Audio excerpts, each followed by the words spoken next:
Hi, welcome back to my video series. I'm going through every single season of Once Upon a Time, talking about whether the characters are fairy tale characters or whether they come from different kinds of stories. This is for season 4, so if you'd like to see the entire thing from the beginning, feel free to click the link in the description for the playlist that'll take you back to season 1. At the beginning, there were a lot of fairy tale characters, and then a few more characters from other kinds of stories, like legends, for instance, in season 2, several new types of children's fiction that are not necessarily fairy tales, like Peter Pan and the Wizard of Oz, introduced in seasons 2 and 3, and now we've gotten to season 4.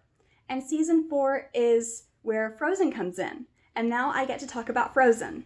So as you can see, I'm wearing my little snowflake earrings, and the cold never bothered me anyway, but the thing is that Frozen is a Disney movie that has a lot in common with some kinds of fairy tales, but it's not really a fairy tale.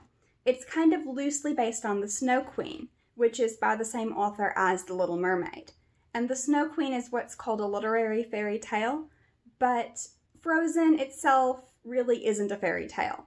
It doesn't really use most of what's in that fairy tale that it's based on. It puts a lot of new things in it, tells basically a new story, and while it may have some things in common with that original fairy tale, like, for instance, the idea of a frozen heart, and the idea of a young girl going on a long journey to save someone that she loves, it really doesn't have enough in common with it to justify calling it a fairy tale. It's really just a Disney movie. So all of the Frozen characters that are introduced, or in the case of Elsa, brought back this season, Disney characters, not fairy tales. However, one exception, because Queen Ingrid is actually the Snow Queen from the original fairy tale. They made some changes to her story. They gave her the typical once upon a time villain origin story where she has, this great tragedy that befalls her when she's young and it kind of takes her down the wrong path. But they also give her a lot of the same trademarks as that Snow Queen from the original fairy tale. Like, for instance, she has the mirror that corrupts people when they look into it or when they get a shard of it in their eye. That comes straight from the original fairy tale. And the whole concept of shattered sight, that comes from the fairy tale. So we're going to count Ingrid as coming from the fairy tale. I was also kind of questioning whether to count Gerda, who is the name that they give to Anna and Elsa's mother on Once Upon a Time, because that actually is the name of the little girl from the fairy tale. However, because she doesn't really do any of the things that the girl from the fairy tale does, I'm gonna say that she's just the Disney mother, that they gave a name that indicates that they kind of knew what they were doing with that fairy tale. Another new character is Will Scarlet, and to really understand the different roles that he plays, you have to understand that he is from the spin-off show Once Upon a Time in Wonderland.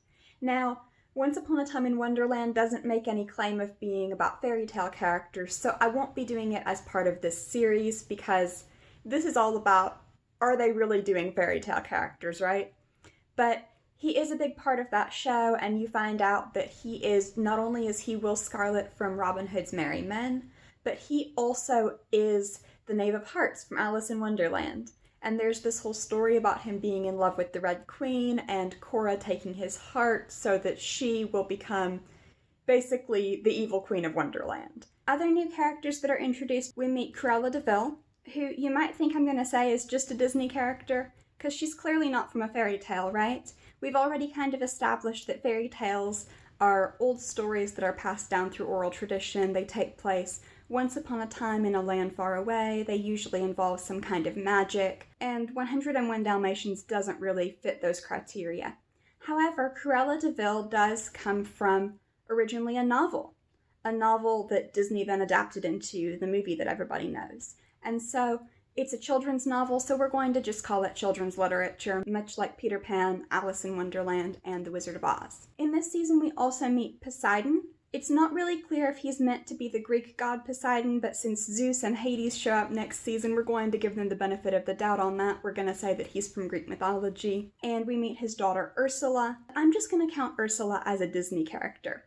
We know that she's not Ursula from The Little Mermaid, because that role was played by Regina. There wasn't really an Ursula in Greek mythology who was the daughter of Poseidon that we could, say that she is that character. So her name is Ursula. She has octopus tentacles and she's a sea witch. So we're just going to say she is a Disney character. She is Disney inspired. It's kind of a stretch to say that she is from the Little Mermaid fairy tale.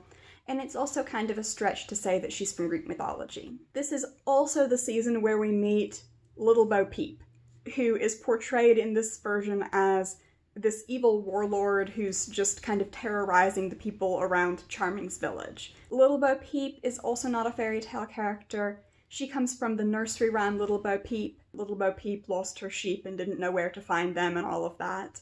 So that's not really literature in the way that, say, The Wizard of Oz or Peter Pan would be. It's really just a nursery rhyme. So that's the very first nursery rhyme, and I believe the only nursery rhyme that ever shows up on Once Upon a Time. And then this is also the season that they bring in things from Fantasia, like, for instance, the Walking Brooms and the Magic Hat and the Chernabog. I'm not going to count those as characters because they're really not, but the Apprentice is from Fantasia. He kind of represents the character that was played by Mickey Mouse in the Fantasia movie, and at one point Rumpel actually does turn him into a mouse, so that kind of works. So we're going to count him as just a Disney character because Fantasia is really just a Disney movie. We do meet some new original characters as well, not as many as early on, but we do meet Maleficent's daughter Lily, who, despite being the daughter of a fairy tale character, she doesn't really have a place in that fairy tale. Now, at the end, she does show up as a dragon guarding a tower where a princess is trapped, and so that's kind of fairy tale-like as well, but we're just going to say she is something that they made up for the show. We also meet Isaac, who is the author until the end of the season when Henry becomes the new author, and then Gerda and Ingrid's third sister, Helga. She does not appear in the Disney movie Frozen. She does not appear in The Snow Queen. We're just going to count her as their own original creation as well. So as far as the first half of the season, we have a lot of new characters introduced, basically the entire cast of Frozen. The second half of the season, we revisit familiar characters and also bring in Cruella de Vil, another version of Ursula the Sea Witch, and Isaac as the author. So overall for season 4, we do still have quite a few fairy tales, mostly because we have main characters who are part of those fairy tales and they keep showing up, but we don't explore those fairy tales quite as much. But we do still have Snow White, Rumpelstiltskin, Beauty and the Beast, Cinderella, Little Red Riding Hood, Sleeping Beauty, and Little Mermaid. Now some of those show up very minimally. Little Red Riding Hood, for instance, shows up very minimally. Granny is part of the story mostly. And Cinderella, I believe the only time that she shows up is when she and Snow White and Sleeping Beauty participate in Mommy and Me classes. But still, they do continue to appear. We also have, from children's literature, Peter Pan, The Wizard of Oz, and Pinocchio carrying over from previous seasons. We have the legends of Robin Hood and Blackbeard continuing. We also introduce a new story from children's literature, a myth, a nursery rhyme, and the whole Frozen thing, which is just purely Disney, as well as another version of the Disney Ursula. So I hope you enjoyed this video. If you'd like to see more like this, feel free to subscribe. Normally I post once a week, but right now doing this series I'm posting twice a week, so expect part 5 very soon.